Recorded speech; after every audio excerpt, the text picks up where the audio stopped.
Let's speak to Kevin Craig, political commentator and Labour campaigner. Kevin, you got a difficult job to do today, I'll tell you that much. You've got to convince me that Ed Miliband's right and that net zero by 2030 is a brilliant idea. Well, having had the pleasure of listening to you for quite some time this morning, I don't think anything I say will ever convince you of that. But what I will tell you is that I think Ed Miliband's plans for a net zero transition will create jobs. They will, over time, lower fuel bills because Labour's going to be measured on that at the next election. And I understand people's scepticism about these issues, but I do believe it's the right way forward. And I think that there will be jobs. He's in Hull today, looking at some of the employment created there. There's going to be jobs in Scotland. There's going to be a lot of jobs created across the east of England with the infrastructure planned there. But, you know, to go back to your intro, I'm not going to convince you of anything today, but I'll tell you what I and many others think.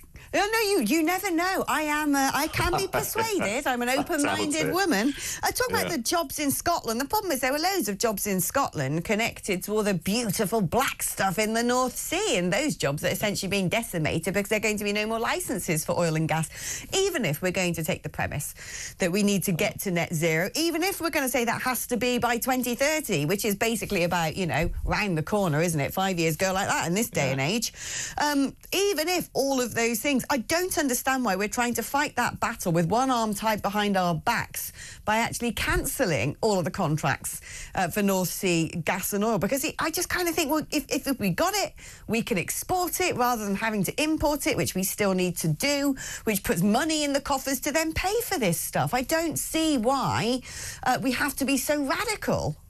Well, interesting radical, because there are other people who criticise the government for not going even faster. But with regards to Scotland, for example, Ed Miliband and the government have been very clear that there has to be a phased transition. So, OK, there might be no more new licences, but they did make a clear pledge at the election not to cancel the existing ones the government have made. And there are many, many jobs in Scotland that depend on oil and gas, and that's why it's a phased transition, and there will be jobs to replace them in due course. And the bigger point, you've made some good points today about climate, is that the government has taken a policy decision that it wants to move to a net zero economy, and that means reducing the amount of fossil fuels that this country cultivates.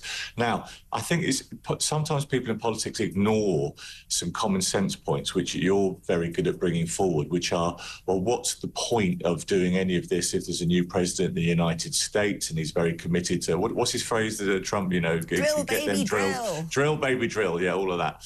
And so I think the bigger point there is that the United Kingdom is currently part of a majority of countries who believe that the planet is heating up at a dangerous rate, and we as a country want to try and lead the way.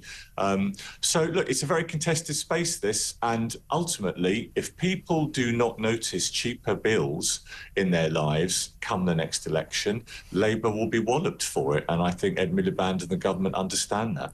Well, you say they understand it, but they seem a bit cloth-eared when it comes to the pensioners and their winter fuel allowance. I'm not sure how much they understand it or are willing to understand it. Well, let me tell you something very honest about that, which is that, in my view, as a very big Labour supporter and a businessman, I think that the way that we communicated the sequencing of the winter fuel allowance changes with regard to pension increases could have been done a lot better, and the government needs to get better at that.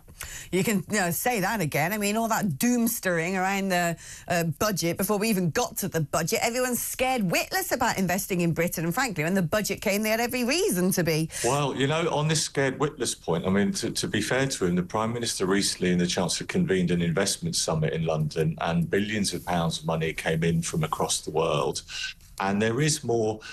And I know it can be a bit boring to hear about the past and stuff, but, the basics of stability and not having budgets that increase mortgages overnight by hundreds of pounds, we're moving away from that, and a lot of people welcome that. I'm not sure how many people out there are welcoming the most recent budget, but that is another matter. I mean, here we go. Here's a bit of paper here. UK economy shrank again in October. Hurrah, what great news all around. Let's talk about the trains, because they're working brilliantly, aren't they? We were told that we needed to give train drivers this huge pay rise because otherwise there'd be constant strikes. Okay. Some of those as well. Strikes, and, you know, and we needed this for the economy. We needed everything to be running smoothly. So we'll give the train drivers what they want because this is so important for business in Britain. And guess what? We've basically got a situation of travel chaos because the drivers no longer want to do overtime. That extra money doesn't really matter anymore now they've got a pay rise. That's an unexpected, was it unexpected? I don't know, but an unfortunate consequence of the Labour Party's generosity. Well, you call it generosity, but it was just about, I think, giving a fair and reasonable pay settlement to very important public servants. Alongside that, of course, your listeners and viewers don't like, none of us do. They don't like disruption on our train services. I go between London and the east of England, all the time. And we've had terrible things there for years.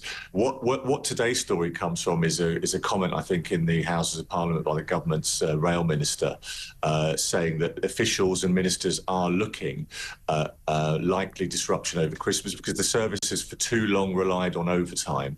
And they're acting quite early to try and minimise that disruption. And of course, people are anxious. But that's what the detail is. It's that overtime has been relied upon for too long. Train drivers have families and lives too. And I think there's just a period of readjustment.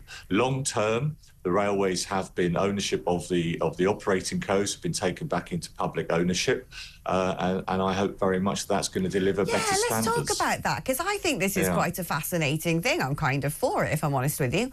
But what is fascinating about it is one might call it, in another world, a Brexit benefit, wouldn't they?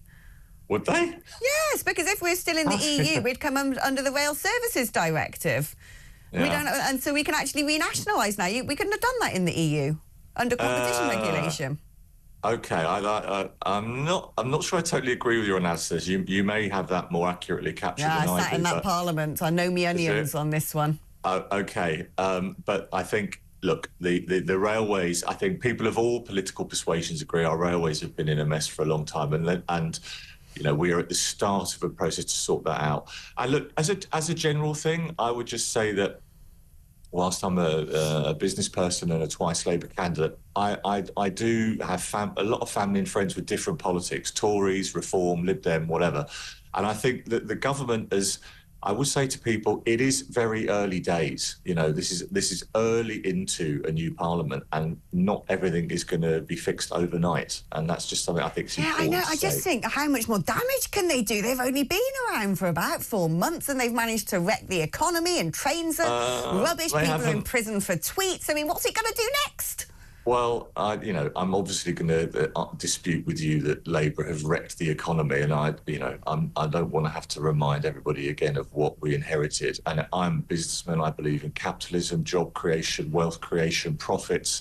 And I think, notwithstanding a difficult budget for business and significant increases on national insurance for employers, which is hard for companies such as my own that employ 100 people and other much larger companies, it is tough. But over time, I think in this country, there'll be 6 priority areas and people will notice things getting better, is my view. I'd love to have more meat on the bones of this getting betterism. I'd love to know it. I want it. Look, okay. I wish the government well, because the government doing well means we're doing well as a nation. Yeah. It's not coming from a Scrooge-ish position, but the problem is every time I seem to open the newspaper or read a policy, I put my head in my hands and I just think, stop it. Would you just stop hurting us?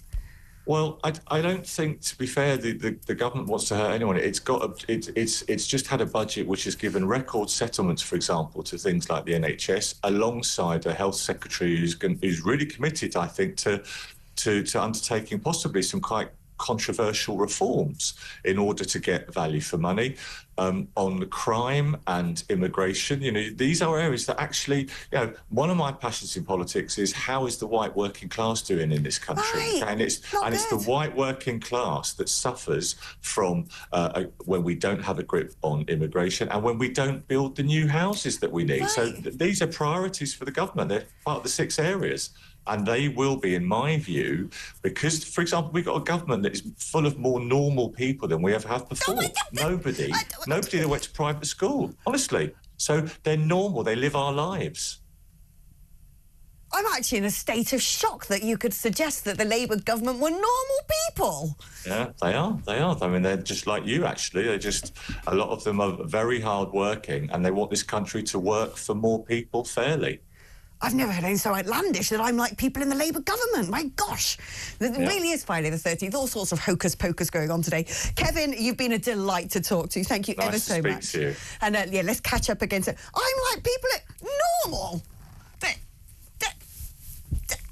Does anyone think they're normal? Ed Miliband